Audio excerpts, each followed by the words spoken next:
So when I first was in Beijing, there weren't that many cars. It was in 1997. Most people rode a bike or caught taxis, and there were different kinds of taxis. There were little minivan taxis, and then smaller like little car taxis, and then there were these big expensive taxis. So you had three kinds of taxis. You'd walk onto the street, go like that, and you could get a taxi almost anywhere, anytime. It was very convenient. And then moving on, say 5 years later, you could get a taxi. You just go out, wave, get a taxi. They were a bit more expensive then, but you could still get a taxi anywhere. Moving on to like 12 years on from then, so almost 20 years since I was there originally, and it's really hard to get a taxi. So it's definitely a problem. My friend was just telling me that she heard someone talking about it on Facebook.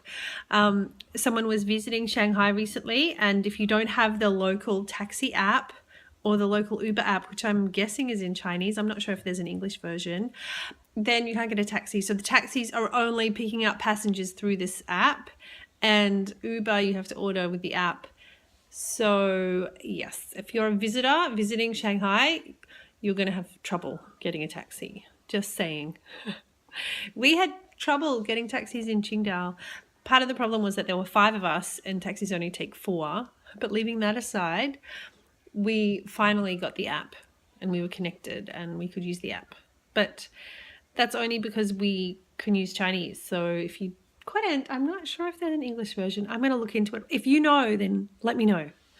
So if you are planning a trip to Shanghai or Beijing or Qingdao or any of those bigger cities in China, don't plan on being able to catch taxis unless you do it from like a hotel.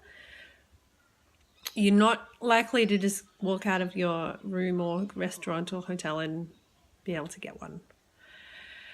So yeah, we need to look into whether or not those apps, there's one called Didi Dache, or the Uber app is in English in Shanghai, because the driver might not speak English, so it's hard to communicate, hard to text and say, I'm on this corner, can you please come and meet me here, or I'm wearing a black shirt, or because if you can't communicate with the driver via the app, then you might run into trouble.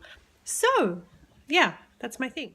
All the more reason for you to keep up with your Chinese or get cracking if you aren't learning it, because then you'll be able to order a taxi on your app.